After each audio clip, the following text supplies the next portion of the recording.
Deep in the frozen expanse of northern Germany, workers at an open-pit coal mine uncovered something that shouldn't have existed. Buried beneath 12 meters of ancient, waterlogged sediment sat a series of perfectly preserved wooden shafts. They were carved from the dense heartwood of spruce trees, scraped smooth and tapered at both ends. They looked remarkably like modern javelins. But when archaeologists calculated the age of the soil layer, the scientific community was thrown into chaos. These weapons were 300,000 years old. That meant they weren't made by modern humans. Homo sapiens hadn't even arrived in Europe yet.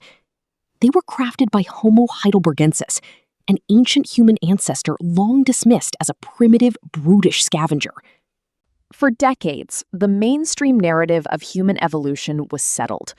Our early ancestors were weak, slow, and defenseless. They survived on the leftovers of actual predators, scrounging for marrow in bones left behind by saber-toothed cats and giant hyenas. Yet here was a lethal arsenal, miraculously preserved in the mud, built with astonishing aerodynamic precision. This discovery shattered the old timeline, but it forced an uncomfortable question into the light. How did a supposedly primitive hominid, lacking the physical weapons of nature, suddenly invent a technology that bypassed millions of years of evolutionary adaptation?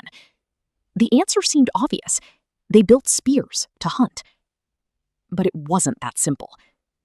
When researchers balanced the replicas of these ancient spears, they noticed a bizarre design feature. The heaviest point of the shaft wasn't in the middle. It was located exactly 1/3 of the way from the tip. This is the exact center of gravity used in modern Olympic javelins, engineered specifically for long-distance flight. The consequence of this design was profound. These weren't thrusting spears used to poke animals from behind a bush. They were high-velocity missile weapons designed to be thrown from a distance. For an ancient human, this changed the rules of survival entirely.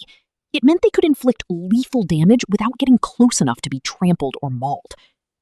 But this created a new mystery. Throwing a spear with enough force to kill a massive prehistoric beast requires immense upper body rotational strength, explosive shoulder mechanics, and highly advanced spatial tracking.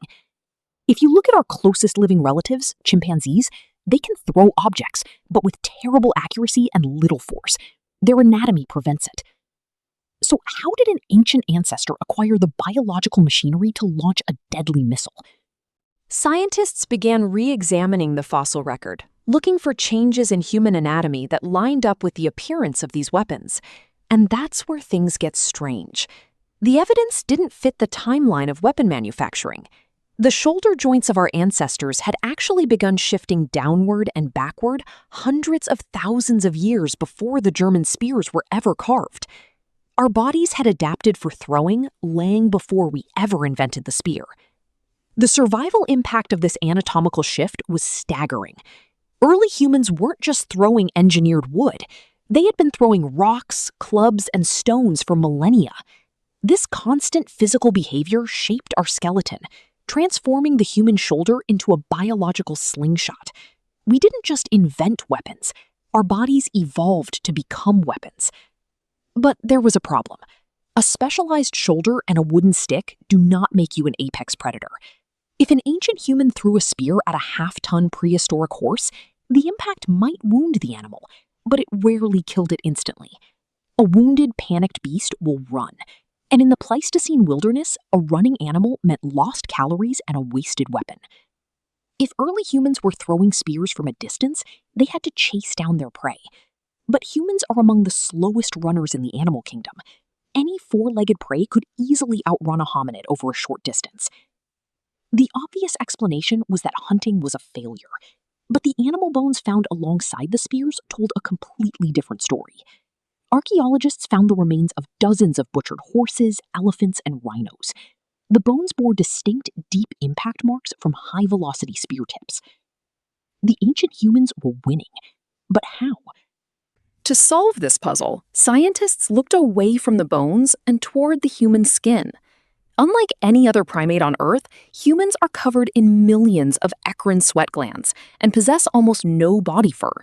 This unique trait allows us to shed heat through evaporation while moving. The consequence of this biological quirk was revolutionary.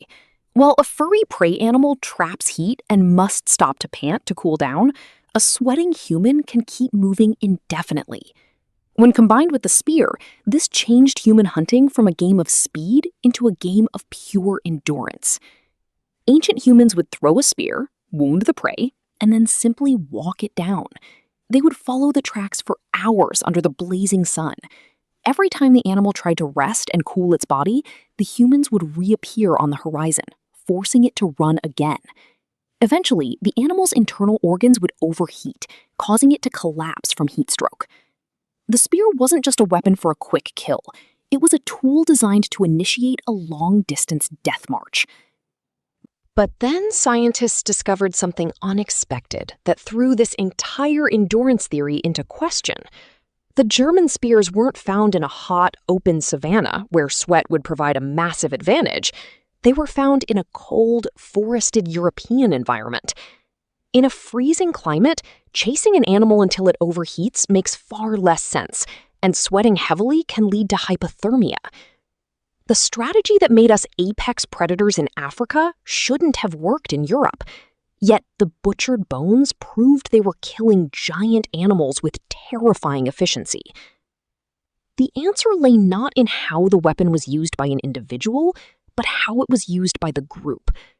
Computer models of the German site revealed that the ambush took place at the edge of an ancient lake. The humans hadn't just chanced upon a herd of horses, they had actively driven them into a geographical trap.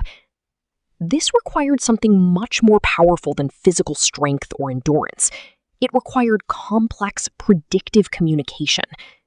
To herd a flock of wild animals into a muddy bottleneck, a group of humans must coordinate their movements across hundreds of meters, anticipating the prey's escape routes in real time. And that's when the ultimate realization clicked into place. The lost apex predator weapon wasn't actually the spear.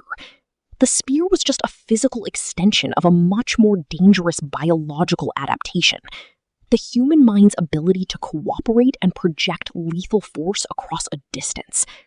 Before the invention of the projectile weapon, every predator on Earth had to risk its own life to take another. A lion must grapple with a buffalo. A wolf must lock its jaws onto a deer. This kept a natural balance. If a predator was injured, it died. But when humans mastered the spear, they broke the laws of nature. We became the only predator on Earth that could kill at a distance, completely eliminating the risk of immediate physical retaliation. We could inflict death while remaining entirely safe. This single technological leap flipped the global food chain upside down. Suddenly, size, claws, and fangs didn't matter.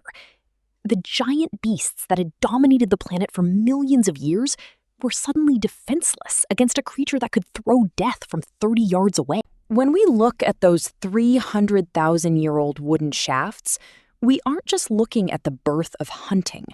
We are looking at the exact moment humanity detached itself from the natural order. By eliminating the risk of the hunt, we ensured our survival, but we also unlocked an unprecedented power to alter the world around us. The spear didn't just help us survive the wilderness, it gave us the power to conquer it, beginning a journey of dominance that would eventually take us from the muddy shores of an ancient lake all the way to the stars.